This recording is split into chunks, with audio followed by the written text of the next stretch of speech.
Welcome to The Explainer. I want you to picture the high-stakes, ridiculously high-pressure corporate boardroom of the late 1990s. The air is just thick with ambition. The numbers are absolutely dizzying, and the margin for error is literally zero. Today, we're going to step into the shoes of a chief financial officer to try and untangle one of the most spectacular corporate collapses in American history. Yep, we're talking about the Enron scandal. But we aren't just going to look at the numbers, and we're definitely not just gossiping about the executives. Instead, we're going to explore all this through what's called a dual iterative framework. That basically means we're looking at both the human narrative and the hard data to fundamentally change how we understand corporate governance. Let's dive right in.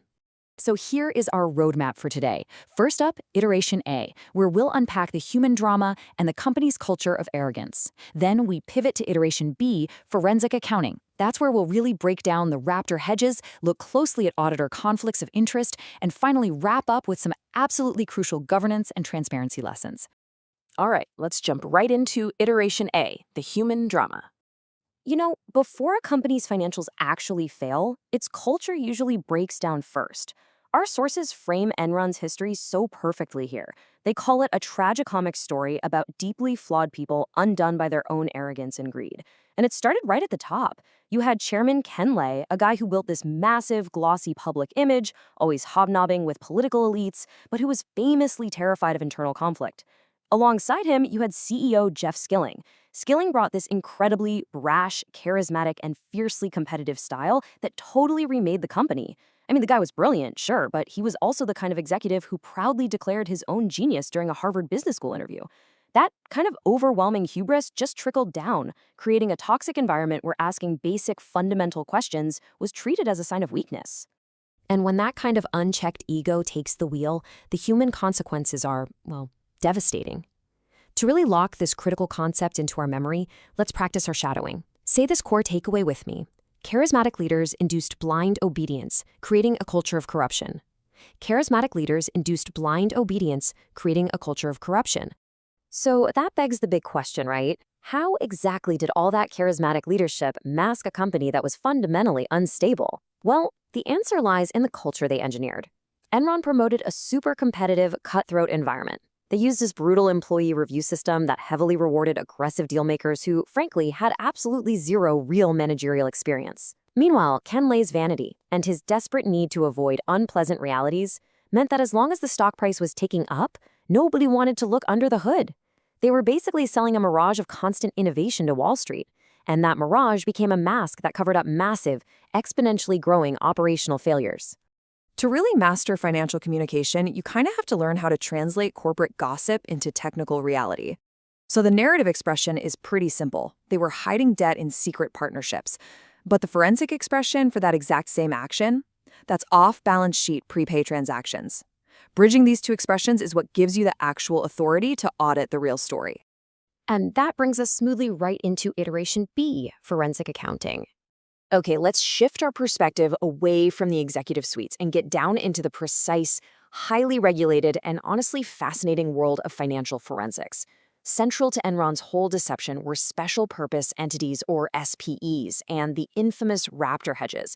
These were incredibly complex, off-balance sheet financial vehicles engineered by Chief Financial Officer Andrew Fastow. By 1999, Enron was booking these massive, unrealized gains on super volatile tech investments. Fastow used these SPEs to purportedly hedge against those investments losing value.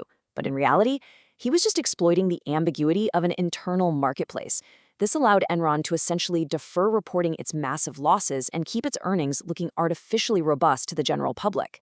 Investigators later straight up called these sham transactions. Just look at the prepays for a second. Enron didn't just stumble into these numbers by accident. The amounts they borrowed using these prepay structures were finely tuned every single quarter, specifically to meet Wall Street's expectations. Enron's executives would sit down, figure out the operating cash flow target they needed to hit, project whatever shortfall they had as the quarter ended, and then use these prepay transactions, which were, let's be real, just disguised loans, to artificially fill the gap. Between 1997 and 2001, they generated over $5 billion this way. No way that's an accident. But here's the really wild part. The math of the Raptors had a fatal flaw, which is perfectly captured in this finding from the Investigative Powers Report. I'll just read it. These hedges were not real economic hedges. Enron was entering into hedging contracts with entities backed solely with its own stock. I mean, think about the total absurdity of that for a second.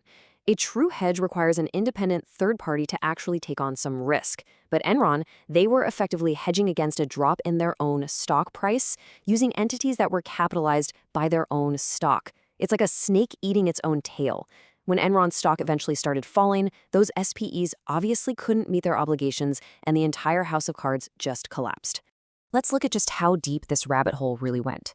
An SEC document detailing the Cuiabá power project in Brazil shows Enron wanted to take this asset off its balance sheet, a process called deconsolidation. So what do? They sell an interest to a related party called LJM1, which was controlled by none other than Enron's own CFO, Andrew Fastow. But here is the real kicker. They made a secret oral side agreement guaranteeing LJM1 would never lose a dime. Under accounting rules, if the seller doesn't transfer the true risk of ownership, you absolutely cannot deconsolidate the asset. This secret handshake completely violated the rules of risk transfer, rendering the entire accounting setup functionally fraudulent from day one. So you're probably wondering, where were the adults in the room? Why didn't anyone stop this? Well, the answer is a catastrophic failure of the gatekeepers. Enron's auditor, Arthur Anderson, had a massive conflict of interest. They were providing highly lucrative consulting services to help Enron design these very LJM and Raptor structures, while simultaneously acting as the independent auditor meant to, police those exact same structures. This integrated audit approach created a huge disconnect between accounting compliance and economic reality. Combine that with lawyers who totally blurred the lines between offering legal advice and facilitating misconduct, plus a passive board of directors who rarely question management, and you get a total systemic breakdown in governance. The inevitable result of all this wasn't just numbers on a page, it was the cancellation of thousands of real jobs and the total evaporation of people's pensions.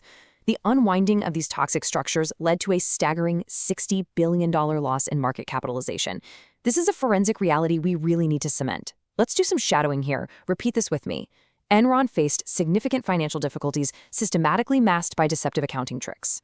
Enron faced significant financial difficulties systematically masked by deceptive accounting tricks. Ultimately, the justice system had the final word on the whole shebang.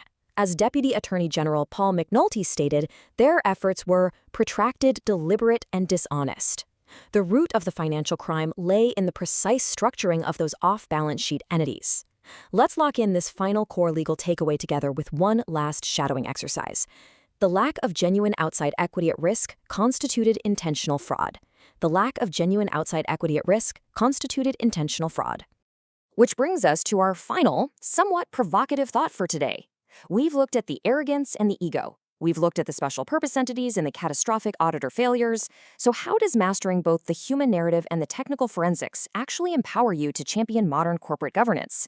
Because true executive-level fluency requires knowing that numbers never exist in a vacuum. They are created by real people, and they're driven by culture. When you can spot the human drama and dissect the forensic data at the same time, you aren't just reading history. You are equipping yourself to prevent it from ever repeating. Thanks so much for joining me on this explainer, and remember, always keep questioning the numbers.